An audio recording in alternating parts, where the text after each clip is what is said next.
ጤና ይስጥልኝ ማርቲ ነኝ። ዛሬ ደግሞ በጣም ቀላል የሆነ የውሃ ዳቦ በየቀኑ መስራት የምንችለው የውሃ ዳቦ ነው የምጋግርላችሁ። መጀመሪያ የማደርገው ጥቁር ሰሊጥ እና ነጭ ሰሊጥ አብሬ ሞቅ ሞቅ አድርገዋለሁኝ። ይሄ ጥቁር ሰሊጥ የጥቁር አዝሙድ ይመስላል፣ ግን ጥቁር አዝሙድ አይደለም። እችን መጨረሻ ላይ የምንጠቀምበት ነው። አሁን እንደዚህ ትንሽ ብራውን ሆኖልኛል። አወጣና አቀዘቅዘዋለሁ። ከዚህ የምጠቀመው በጣም ትንሽ ነው። ይሄ ለወደፊት ነው የሚጠቅመኝ። መጀመሪያ 3/4 ብርጭቆ የሚያክል ማለትም ከአንድ ብርጭቆ ትንሽ አነስ ያለ ሞቅ ያለ ውሃ ነው የምጨምረው። ጨው ግማሽ የሻይ ማንኪያ እስከ 1 የሻይ ማንኪያ መጨመር እንችላለን። ጨው እንደወደድ ነው። ይሄ ጥቁር አዝሙድ ነው። ግማሽ የሻይ ማንኪያ ወይ 1 ሻይ ማንኪያ ነው የጨመርኩት። ለጤና ቆንጆ ስለሆነ እኔ በዛ አድርጌ ነው የጨመርኩት። ይሄ 1/3 የሚያክል ዘይት ጨምራለሁ። በሱ ላይ አሁን ጨምረው 1 የሻይ ማንኪያ እርሾ ነው የምጨምረው። 2 ብርጭቆ የዳቦ ዱቄት ነው የተጠቀምኩት፣ የፉርኖ ዱቄት። በወንፊት መታዋለሁኝ።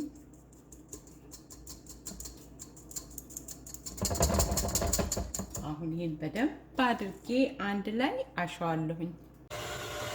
ቀስ አድርጌ ጀምርና ስፒዱን እየጨመርኩኝ በደንብ አሸዋለሁኝ። እንደዚህ በደንብ አብኩቸዋለሁ። አሁን ይሄንን በመጋገሪያዬ ላይ ገለብጠዋለሁ። መጋገሪያዬ ትንሽ ናት። ለምን ያቦካሁት ትንሽ ስለሆነ ነው። መጀመሪያ የመጋገሪያ ወረቀት ከታች አደርጋለሁ። አሁን ወደ ምሳሌ አነጋገራችንን እንግባና ባለፈው ቪዲዮዬ የጤፍና የቡላ ሽልጦ በሰራው ቪዲዮ ላይ የጠየኩት ጥያቄ እኔ በላው ሳጣ ልጄ ባዶ ቦታ ነበር።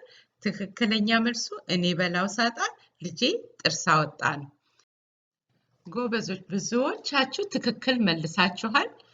አሁን ደግሞ የዛሬው ጥያቄ ደግሞ ይሄን ይመስላል። ማን አለ መርማሪ ባዶ ቦታ? ማን አለ መርማሪ አለ ዳኛ አለ መሪ አለ ፈጣሪ? የትኛው ነው መልሱ?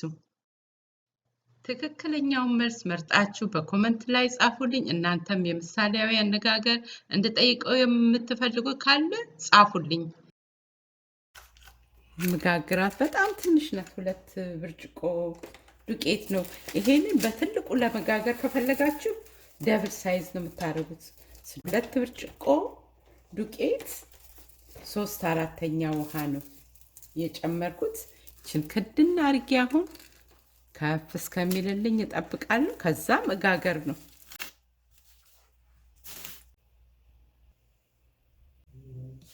ይሄው በደንብ እንደዚህ ኩፍ ብሏል።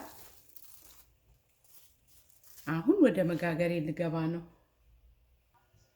ለመጋገሪያ እንግዲህ የሚያስፈልገኝ በውሃ ለመጋገር ድስት አለኝ እዚህ ጋር ሰፋ ያለ፣ ከስሩ ደግሞ ማስቀምጥበት እንደዚህ አለ። አብሮት ነው የሚሸጠው። ይሄ ክዳን ያስፈልገኛል።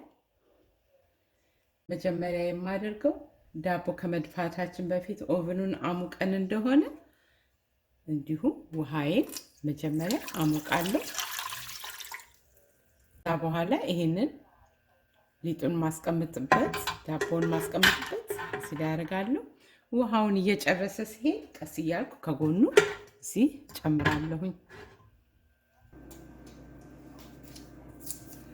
አንዴ እንደዚህ ውሃው ከሞቀልኝ በኋላ ማደርገው ሊጤን እዚህ ላይ አስቀምጣለሁ። ከፍ ያለ ይመስላል፣ ግን ምንም አይደለም። ክዳኑ ስላለው ክዳኑ ግጥም ነው የሚለው።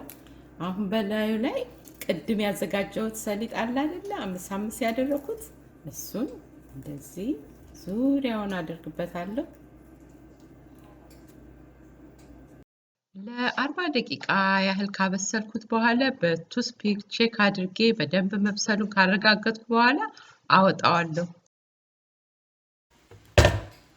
ዋው ቆንጆ ሆኖ እየበሰለ ነው። አሁን አወጣዋለሁኝ።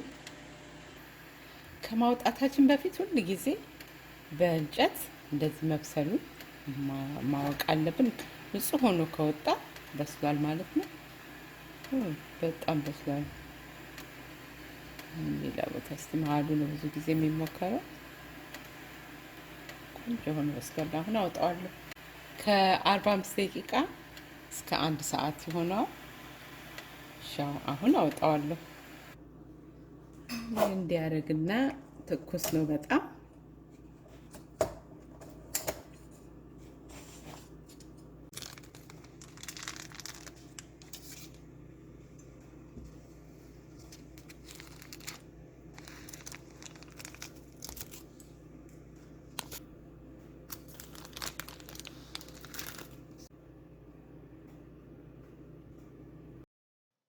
እንኳን ለጌታችን ለኢየሱስ ክርስቶስ የትንሣኤ ቀን ሁላችንንም በሰላም አደረሰን። ያላችሁ በደንብ በስሏል።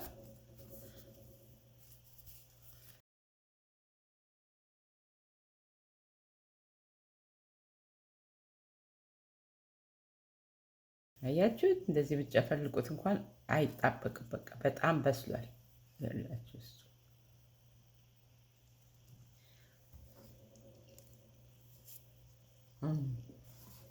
አሁን ያላችሁ በእጅ ደግሞ መቁረጥም በስመ እግዚአብሔር የተባረከ ይሁን። እግዚአብሔር ሆይ ተመስገን።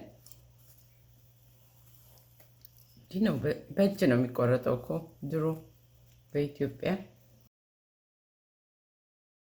ይኸው እንግዲህ መልካም የትንሣኤ ቀን ለሁላችሁ ይሁን። ትንሽ ዱቄት ነው የተቦካው፣ 2 ብርጭቆ ዱቄት ግን እንደዚህ ብዙ ትብሏል። የግድ ብዙ ትልቅ መጋገር የለብንም። በየጊዜው በፈለግንበት ቀን እንዲጋግረን ፍሬሽ መብላት እንችላለን። ይሄ ደግሞ ሰሊጡ ነው። ይኸው ነጭ ሰሊጥ እና ጥቁር ሰሊጥ። ለዛሬ ቪዲዮዬን እዚህ ላይ ጨርሳለሁ። የእግዚአብሔር ጥበቃ በሁላችሁም ላይ ይሁን። በሚቀጥለው ቪዲዮዬ በሰላም እንገናኝ። ሰላም ጤና ለሁላችሁ ይሁን።